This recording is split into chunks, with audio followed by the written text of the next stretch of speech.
अच्छा सर, यासिर देखें बच्चे स्कूल से पढ़ के स्कूल का बर्डन इतने भारी बैग के साथ सिर्फ वहाँ पर नहीं छोड़ के आते, वो घर भी साथ लेकर आते हैं कि अब आपसे जाके होमवर्क भी करना है। अच्छा, यहाँ पे आपने दो चीज़ें डिस्कस कर दी हैं, एक तो बैग और दूसरा होमवर्क। और मुझे इन दोनों चीज़ों से सख्त किस्म की नफरत है। मैं ये कहता हूँ ये दोनों चीज़ें भी चाइल्ड अब्यूज़ हैं। इंडियन स्टेट महाराष्ट्र में उनकी मिनिस्ट्री ने ये डिसाइड किया कि जो बच्चे के बैग का वज़न है वो बच्चे के वज़न का सिर्फ 10% होगा।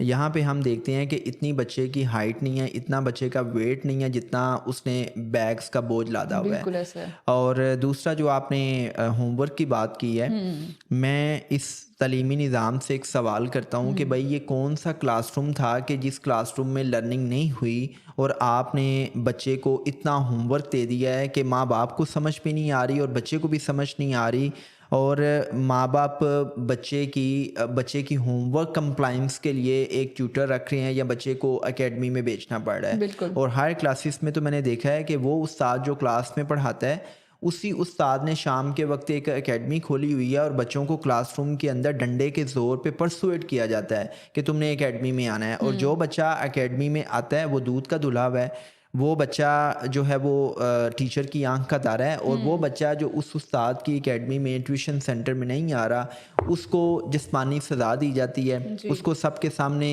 जलील किया जाता है। ये तो बिल्कुल। बड़ी जनरल प्रैक्टिस है Exactly. पब्लिक प्राइवेट स्कूल्स में, हमने ये देखा है। अब देखिए जवेरिया, पहली बात तो ये है कि अभी थोड़ी देर पहले हमने दुनिया के बेस्ट एजुकेशन सिस्टम की बात की थी, तो वहाँ पे कोई होमवर्क नहीं दिया जाता। बिल्कुल। ये बीमारी सिर्फ पाकिस्तान में ही है कि यहाँ पे एक बच्चा पहले तो उसकी मर्ज़ी के खिलाफ आप उसको एक ऐसे स्कूल में भेज रहे हैं जो स्कूल कम और मुर्गियों का डरबा ज़्यादा है, कि जी। जहाँ पे एक कंट्रोल्ड इन्वायरमेंट है, जहाँ पे टीचर इतनी सख्त किस्म की है या इतना सख्त किस्म का है कि बच्चा खौफ के साए में जो है ना It's वो a sort रहता of है। prison, you know.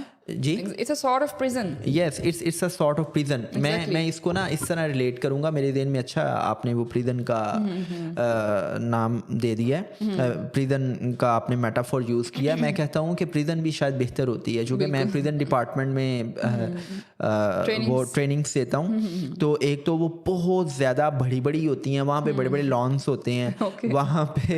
वहाँ पे आपको खुले आसमान तले कुछ ना कुछ एक्टिविटी करने का मौका मिलता है। जैसे अमेरिका में जो उनका प्रिजन डिपार्टमेंट है उसका ये रूल है कि हर अमेरिकी कैदी को 24 घंटे में कम से कम 2 घंटे खुले आसमान तले टाइम गुजारने का मौका मिलता है। आप मुझे ये बताएं कि हमारा एजुकेशन सिस्टम स्टूडेंट्स की रूटीन को इस तरह बना देता है कि एक स्टूडेंट को 24 घंटे में 2 घंटे भी टाइम नहीं मिलता, 1 घंटा भी टाइम नहीं मिलता। डेटा के मुताबिक 67% स्टूडेंट्स ऐसे हैं कि जो 24 घंटे में सूरज की धूप ही नहीं देख पाते। ऐसा ही है। आई मीन कि वो गए हैं और एक डरबानुमा क्लासरूम में बंद हैं, exactly. वहाँ से उन्होंने ऑटो में गाड़ी में बैठना है, घर आना है, घर में ट्यूटर आ जाएगा, कारी साहब आ जाएंगे या वो एकेडमी में चले जाएंगे Exactly. और फिर वो घर आके मोबाइल यूज़ करेंगे, टीवी देखेंगे, खाना खाएंगे और वो सो जाएंगे। एक बिल्कुल ऐसा है। रोबोटिक सी लाइफ है जिसमें बच्चे के पास अपने लिए कोई टाइम नहीं है, उसका कोई फ्री टाइम नहीं है कि जिसमें वो अपनी मर्जी से कोई भी एक्टिविटी कर सके। Exactly. राइट।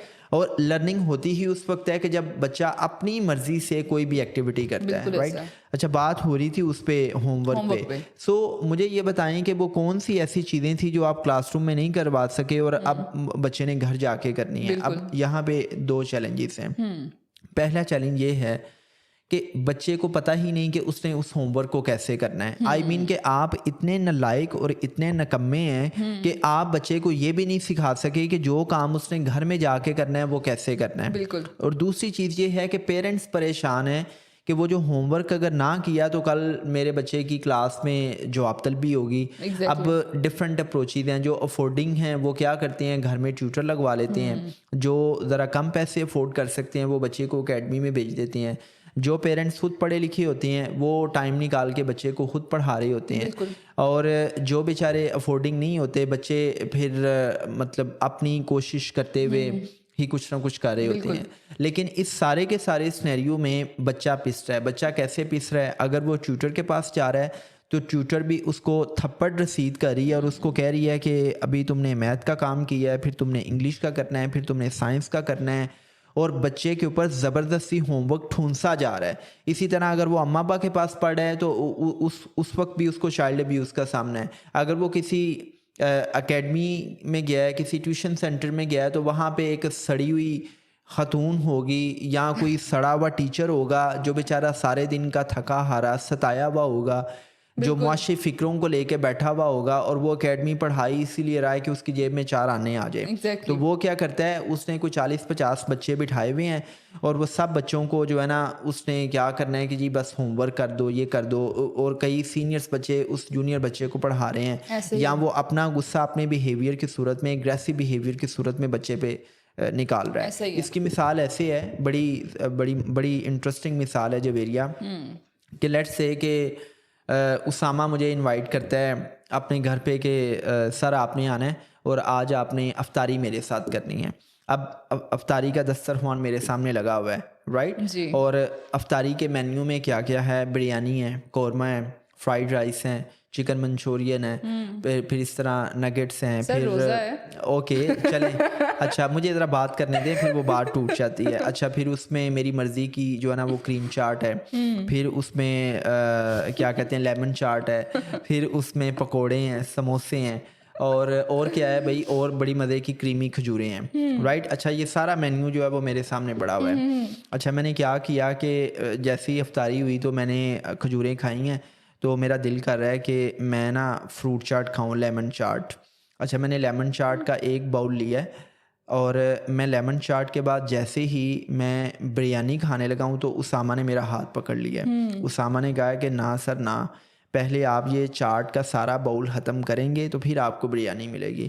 अच्छा, मैंने जैसे तैसे भी है मरवत में आके चाट का सारा बाउल ख़त्म कर लिया है। ओके। उसके बाद मैं बिरयानी खाने लगा हूँ। मैंने लेनी थी थोड़ी सी बिरयानी, क्यों? क्योंकि बिरयानी के बाद मैंने कौरमा भी खाना है, मैंने मंचूरियन भी खाना है, मैंने दूसरी डिशेस पे भी हाथ साफ़ करना है। लेकिन क्या हुआ है कि बिरयानी में थोड़ी सी डाली है, लेकिन उसामा कह रहा है कि ये आपने बिरयानी की पूरी ट्रे खानी है, तब आप जो है वो कौरमे की तरफ जाएंगे, तब आप जो है वो पकौड़ों या समोसों की तरफ जाएंगे। तो मुझे वो ज़बरदस्ती खिलाया जा रहा है। मुझे ये बताएं कि मुझे कितनी ही भूख क्यों ना लगी हो, मेरे सामने कितना ही पसंदीदा मरगूब खाना क्यों ना पड़ा हो, अगर मुझे वो ज़बरदस्ती धौंस के ज़रिए खिलाया जाएगा तो क्या मेरा खाने को दिल करेगा, या मैं उस खाने को एंजॉय करूँगा? मैं कभी भी नहीं करूँगा।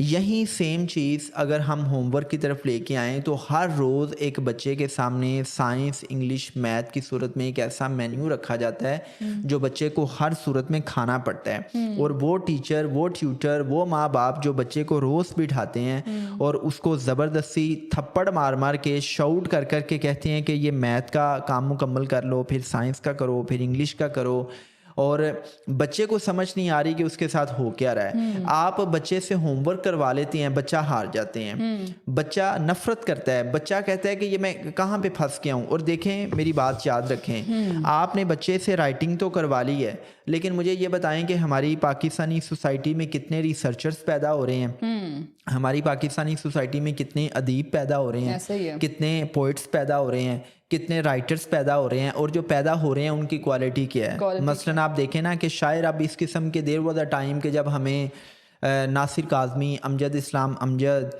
और इतने बड़े बड़े शायर हमें मिलते थे, और आज वो वक्त है कि ऐसे शायर हैं कि वो शेर कैसे बोलते हैं कि वो गुजर रहा था और मुझे प्यार हो गया। ठीक है, या मतलब देखें ना कि शेर का कोई वजन ही नहीं है।